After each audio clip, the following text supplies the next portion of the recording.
Ladies and gentlemen, boys and girls, welcome to जहान मन। नाजरीन आदाब, मैं आप सभी का तहे दिल से खैर मकदम करती हूँ आपके चैनल जहान मन में। और आज है एक बहुत ही मखसूस दिन, a very special episode of नारी तेरे मन की बात। What a woman thinks, what a woman hides inside her heart, nobody knows, only she can reveal.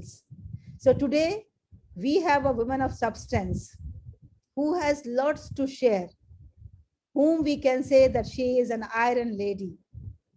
And today it's my honor and privilege to welcome Mrs. Ananya. Hi Ananya, how are you? Ananya, please unmute yourself. Sorry. Thank you, ma'am. I'm fine. How are you? I'm very happy to be here. So Ananya, I read about you that you are a tsunami survivor. You are an IT professional, and at the same time, it was written on LinkedIn that you are a tsunami survivor. So, what exactly this tsunami survivor is? It's a very long story, and it can never go out of my memory because it's been very hard, very important to me in my life, and because of which I could, gather all the courage that I could have, and whatever I am today is all because of that one particular incident, which even when I was completely devastated, this one incident made me think and come back and stand on my own feet and do whatever I am, whatever I could, and whatever I want to be. क्या है वो ऐसा? I am very much eager to know that. So actually, it was in the 2004, way back in 2004. Of course, it took a lot of time for me to get that courage to get out of it. And December, that Sunday morning, actually Saturday evening, I had a big fight with my mother, and I was totally disturbed. And I naturally and normally have some conversation within myself, and I am very keen to go with nature and stay there, spend some time and reflect what happened, how I can take it further. This is my usual habit. So it happened that I ended up in the beach that day morning, and so I wanted to I wanted to go alone, and I had informed my friend, stating that I would be I'm not feeling well. I mean, I'm feeling a little disturbed within me, and I wanted to spend some time alone. Please don't disturb me. He said, being a friend, this is the time I need to be, and you're avoiding me right now, which is not correct. I felt his point was very true, and I allowed him to come along with me. We ended up being there at about 8:45 or something, and we went to the near the waves, and we sat there on the boat, and it was okay. Everybody were having their Sunday morning jogging, exercising, and playing, having fun, and all that was there. And I was deep within me. I was into my own conversation as to what exactly is happening in my life, why things are not falling in my life, and things like that. And he was also asking a lot of questions in between to understand what I was going through, what I was feeling that moment, and things like that. So when that happened, suddenly I just happened to see a wave hit my feet. It didn't actually strike me anything, because it was just a wave, and I allowed it. It was just a small wave. And then after a few seconds, I didn't have a longer time, maybe I would say a few seconds only, and I saw another wave hit my feet. Then I felt, what exactly is this happening? And as if somebody has given me a checklist, I was thinking, is this a full moon or a new moon? Because waves are coming this far, and of course it would come, but this far it would never come, even on a full moon or a new moon. That's when it struck me, and I became really mindful. And I asked him to stop talking immediately so that I can go back and check. I have that intuition power, which I know from childhood. So I used that power, and I immediately thought, this checklist is not true, and it's not a full moon or a new moon, and it's not a norm. It's a normal day that waves should not come this far, and we have to be ready and on the foot. And that's when my marathon started, and I had to pull along, I had to run, and I had to make him convince in that few seconds, no, this is not the right time to sit and chat. We have to just move. and I had to convince him. Then I had to pull along, have it, two sandals in my hand and him on the other hand. He was enjoying, but I was not feeling right because it was not a moment of enjoyment. I somehow had realized that. I became mindful of that rather. And then while I was running, people were making fun of, seeing me running so fast. I could say that, I ran even faster than the PT Usha, whom I know is a very good racer. And I thought this is, I didn't mind, but though I felt you are, having a laugh at me, but this is what you're going to do even after a few seconds once you realize the water is approaching faster. So I just didn't bother, and I had to just, even though people were playing beach volleyball that time, guys, women were making really fun. They were just laughing at me, looking at me running so fast, having my friend along. And I couldn't say anything to them, and I just had to say, run, don't stop, and don't play there, just start running, water is coming. I just had to say these words, and I had to make them also realize that it is not a time to make fun of somebody.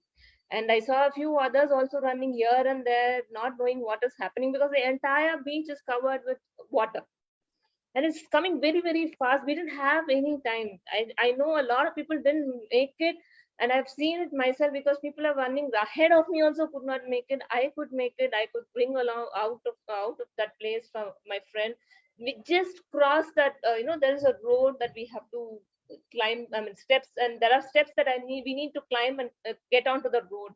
We just happened to go get through that road, say about 50, not even 50 meters. I just turned back to see what exactly happened, and I cannot believe I saw a 30-foot wave, and it was like a big shock to me. I've never seen such a big wave ever in my life, and I don't think I'll be able to see it again as well. But that moment was like, I was terrified.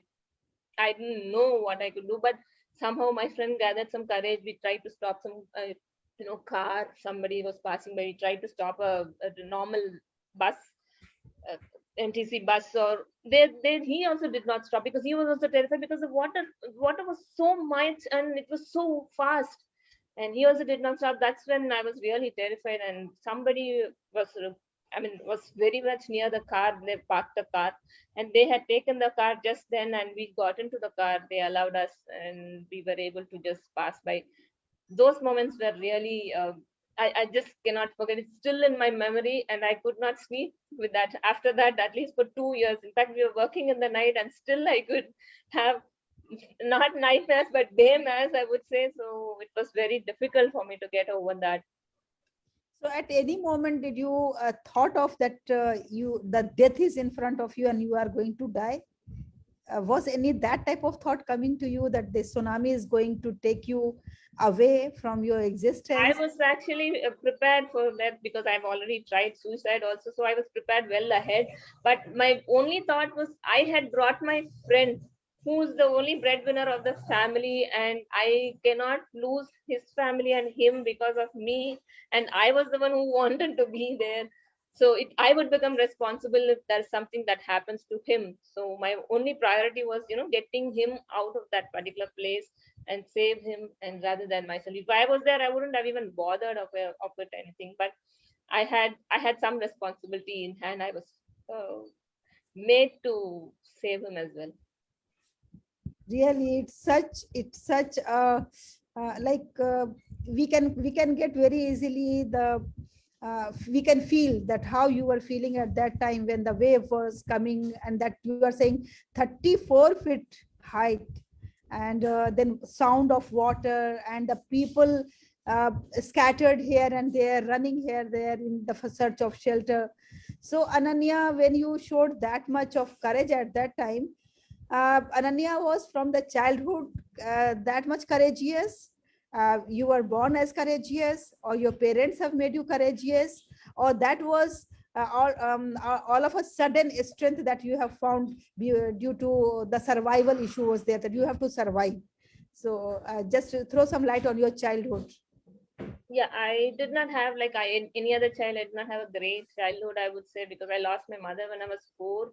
And I knew that she's not going to come even on the day, on her death. But when I saw her, people were telling she's not going to be there with you. It struck my mind. I was courage even that day. I did not cry that she went away.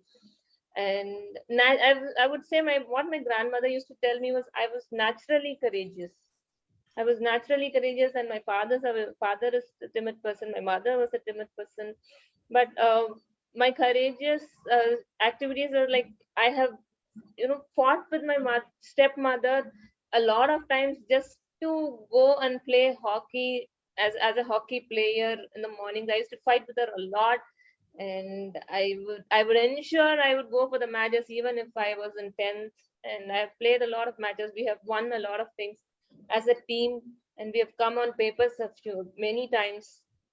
We've won a lot of things. So courage was something was there within me, and it helped me. That intuition was something I had developed during the growing up years, but courage was always there within me. I was always courageous. I always wanted to do. I would, when somebody says you should do something as a girl, this is what you need to do, I would say that is the only thing I will not do. So that time when this tsunami incidents happened, and you said that you were by birth courageous and you lost your mother, and then also you like very happily you were fighting with the stepmom just to fulfill your dreams. You wanted to play hockey, you wanted to do many things in life, and that you showed courage and you have done. At that time when tsunami incidents happened, what exactly you were doing? You were studying, or you were into the job, or what exactly was your position at that time? I was working. I was working. We both worked together. Me and my friend worked together. Actually, he is my husband today. Okay. So we were working in the same office back then. Okay. So was that fight with your stepmom on this issue only, that she was not agreeing to the marriage, or other things, or it was something else? No, I was ready for marriage, but I was searching for the person that I really wanted. I was searching truly, and we were only friends, so he had not proposed to me, and I did not have anybody in mind. She was saying you're getting old and it's time that you need to get married, and I said, why? How would I get married? Because I don't know, and I'm not ready yet. Because my mind was thinking like I need to get that person to get married, and I could not find him as yet, at least on that day, until that day. I had fought with her, just give me some more time. I need some time because I'm not ready yet. Because I wanted to tell her this is the person I want to get married to. And she was not, she was very insisting that I need to get married to the person they were looking for, which I was not at all ready. Okay, fine. So then after tsunami, did you start your office immediately, or you took some time to rebuild yourself, to rearrange the things, and to come into the purposeful consciousness, and then start doing the tasks? No, I could work the immediate day. It's just that I had some trouble sleeping because that the waves and things used to come quite often. But work-wise, I didn't have any trouble because that was the only thing where I could meet my friend and can spend some time with people other than the house, because I used to constantly fight with her because it's not her mistake. I wouldn't say it's my mistake either, because the communication gap between me and my stepmother was so bad those days. At least now I understand why she was like that, because she cannot understand the psychology of a some other biological mother's daughter. So that miscommunication was always there. So I was first looking forward to work in an office than being at home and getting myself ready. So in fact, the immediate day I started working kept me a little going at not really shocked. I could not even tell my parents that I faced this, because I did not even tell them I was going there. So it was there within me, and I had to just somehow get out of it. It did some take not immediately, but it did take some time. I took at least 10 years to go near the water also. Though I used to go within 4 years, I used to go to the beach, but 10 years I took to go near the water. So you have in your LinkedIn profile, I saw that you are nowadays engaged into coaching, and your focus area is intelligence, emotional intelligence. So is there any connection between tsunami survivor and the emotional intelligence coaching, or it was in you since beginning? Um, the connection would be like, I would say, I was able to control my emotions at that point, because people were making fun of me while I was running, but I was focused in running. I wanted to serve, save my friend, and that to that extent, I was very focused and emotionally controlled. People were literally making fun of me and laughing and looking at me, talking about me, telling to me that ha ha ha, they were laughing, and I could not. I just responded to them. See, this is not that I didn't say so much, but I said, please run. This is not the time to make fun. I am running because water behind me. So if I was not emotionally, in control, emotionally intelligent at that point in time, I wouldn't be telling those guys who were playing volleyball, beach volleyball, who were making fun of me, to think and check what is happening and move away. Yeah, that's really, I can visualize that Ananya is running and people are laughing, and then maybe some of them would have died in that tsunami. Okay, they But many must have people, gone along with the water. Yes, many people. So you have spoken about intuition. So how do you know that you had this skill since your childhood? no, Is I there developed during the childhood. It was not from childhood, but I developed during the years. Um, what I what I realized very about a few years ago, that I was always thinking that I was talking to God, but okay? actually I realized when I read a book by Gita, I guess, about Gita, Bhagavad Gita by Rita. I don't know, I remember, recollect the author. But when I read that book was when I understood what I thought I was talking to myself is actually that I was talking to, I was talking to God. I was actually talking to myself. Okay. So I was doing it quite some time, because anytime I wouldn't have, my grandparents wouldn't come and visit me. My paternal grandparents were never there. My maternal grandfathers never visited me. All I had was my stepmother, my father, who would be working throughout the day, who will have very little time with us. So I couldn't tell him whatever I was thinking. I couldn't tell my mother what I was thinking, because she wouldn't understand even what I was saying. So the only person I have is God. So I was talking to God, talking to God, talking to God. I developed that intuition slowly, and anything that is wrong, immediately I will know. So I developed, I wouldn't say I'm born intuitive, but I developed this skill during the years, during my school years. I remember very well what all happened, how I used to talk to myself a lot, that too. It may sound funny, but I did that. I used to tell my husband also, until soon after our marriage, I used to say, I am in contact with my God, and I will talk to him. Whatever I want, I will get. He used to be making fun of me. But then when I saw this same thing, that people, you can talk to yourself. That is, you can talk to God, which is actually yourself. And when I read that post, I sent it across to him. That's when he realized, no, it is not fun. It is something really serious. So now, how is Ananya nowadays? Um, Very focused, I would say. Like, I'm very focused about me teaching this emotional intelligence to a lot of people. As a coach, I want to train even corporates as to how, this emotional intelligence is very important for any leader. So any crisis come, we tend to lose that emotional intelligence, and we become very scared, and we become very unmindful. We wouldn't know what exactly is happening, how we have to react with people, and how we have to take it forward with the teams. These are very important aspects as a leader, is what I've realized. So I thought I would take it, this, talent of mine, I would want to take it to across to a lot of people who wants it, who needs it, who thinks they can work. It is a workable skill. Like any other communication, this is also a workable skill. It's just that it would need a little different focus than what we are actually having in terms of developing ourselves, in terms of language, in terms of communication, all that. This is also a little workable, but we need to have some mindful exercises and things like that. That's it.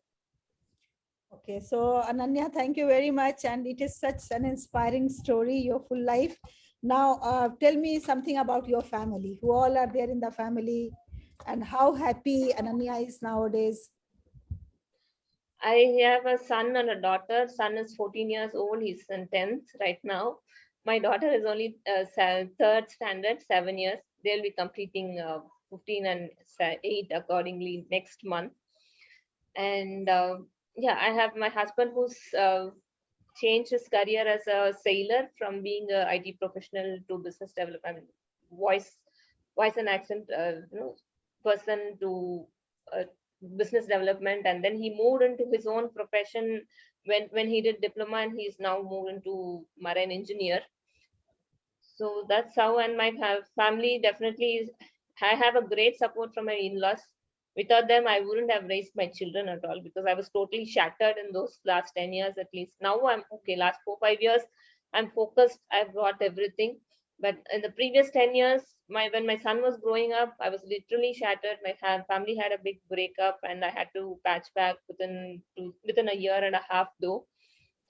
Yes, without my in-laws, I'm not whatever I am today here. So Ananya is not only tsunami survivor. Ananya is a survivor of many things, isn't it? It should not be only tsunami.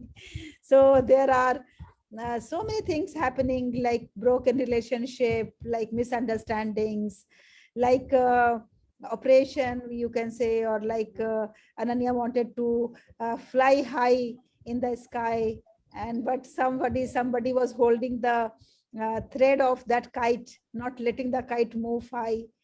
But anyway, I think all will when ends well. So by the grace of Almighty, since you are talking to God, so that's why today you are at the right place, doing the right thing, and among the right people.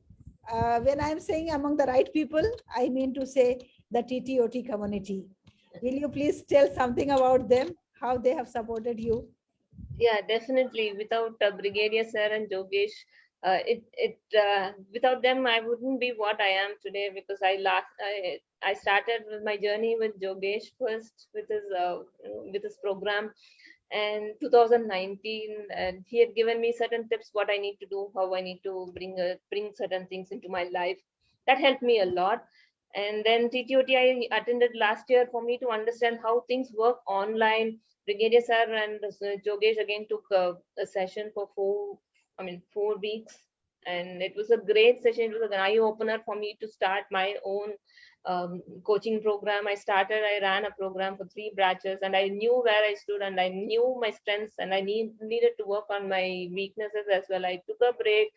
My mother-in-law was sick, and I had to take a break, and this break really helped me to bring about a lot of changes. I realized a lot of things within me, a lot of potential that I had, and exactly what I am good at. That program is really an eye opener for me. And I recently attended the outbound retreat as well, which made me realize that I am focused, and I can also be a trainer. I have those skills within me. It's just that I need to bring it out with people, and it was really great, that retreat, I tell you. It was a wonderful thing. Yeah, I missed it. Actually, due to some family issues, I couldn't join, but I came to know it was really great. And thankfully, you attended and you enjoyed and you learned a lot. So, Ananya, I wish you all the best for your future endeavors. And on behalf of Jahaneman, we all salute you because whatever you have shown the courage in your life, it is really remarkable. And it's just because of your faith in God and your conversation with God, because it's always there that nobody in the world is going to love us as much as our God, our creator, and nobody is going to help us as much as our creator, and he is the only provider. This is different thing, that we don't turn to the God, we just turn to different people thinking that they all are going to help us. So thank you very much. And we have with us Aisha and Fatima. मैं दोनों से गुजारिश करूंगी कि अगर आपको अनन्या से कुछ सवाल पूछना हो, जैसा कि आपने उनकी कहानी सुनी है कि अनन्या ने किस तरह सरवाइव किया है। मैं पहले सोची थी कि सुनामी शायद के आप एक मजाजी माने में इस्तेमाल कर रहे हैं, यानी कि it is not a literal tsunami, it's just may be the situations you have overcome the adverse situations, but here today I came to know that it was real tsunami that you have faced and you survived. तो अगर आप लोगों को कुछ सवाल पूछना हो आयशा, फातिमा, तो आप अनम्यूट करके, या कुछ अगर ऐड करना है, कुछ कमेंट करना है इनके बारे में, तो आप कर सकते हैं please. Yes Ayesha,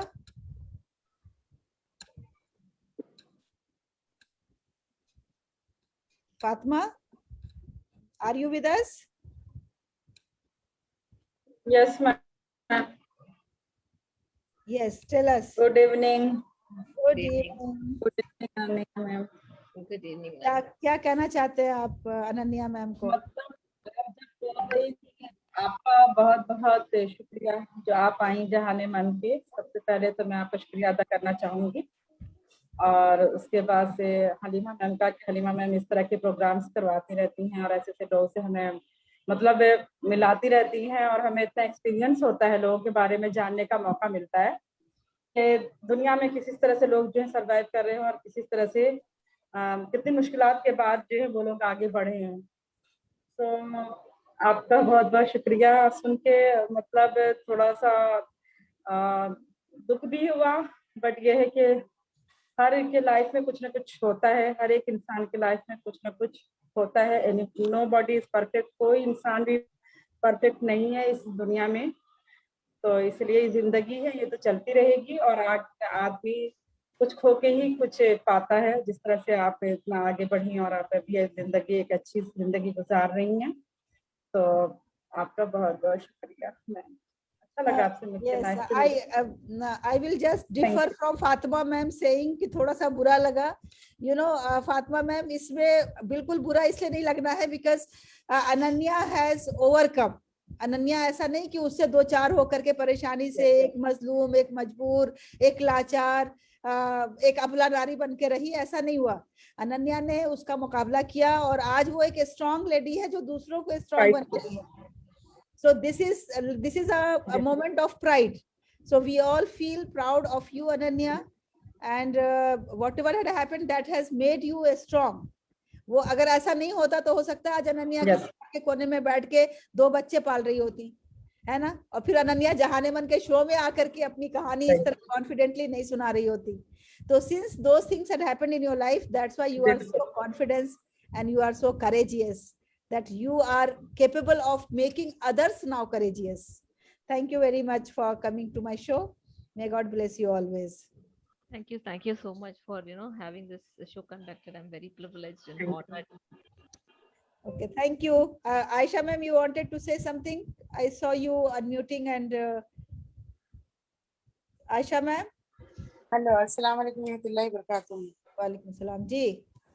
ji ma'am, मैं कुछ मतलब नेट की वजह से मैं सारी बातें सुन नहीं पाई, लेकिन अभी जो फातिमा मैडम कह रही थी उससे कुछ पता चला कि अनन्या मैडम की कुछ स्टोरी दुख भरी थी, शायद, पता नहीं, सुनी तो नहीं हूँ मैं, लेकिन इंशाल्लाह अल्लाह ताला ऐसे लोगों को आजमाता है। अल्लाह ताला किसी को अपने चहीते बंदों को आजमाता है, जिसको पसंद फरमाता है अल्लाह ताला उसको आजमाता है। शायद कुछ मुश्किल दुश्वारियों का सामना करना पड़ा होगा, इंशाल्लाह अल्लाह सबको कामयाबी अता करे। जज़ाकल्लाहु खैरन कसीरा। Thank you very much, Aisha. Thank you. And the beautiful words you have said, that God always gives the challenges and trouble to those whom He loves the most. So maybe God loves you more than anyone else. That's why you were faced with those situations. So नाजरीन, आज अनन्या की कहानी आपने सुनी है जो बहुत ही ज्यादा हिम्मत भरी है, जो करेजियस कहानी है, जो साबित करती है कि अनन्या एक आयरन लेडी है।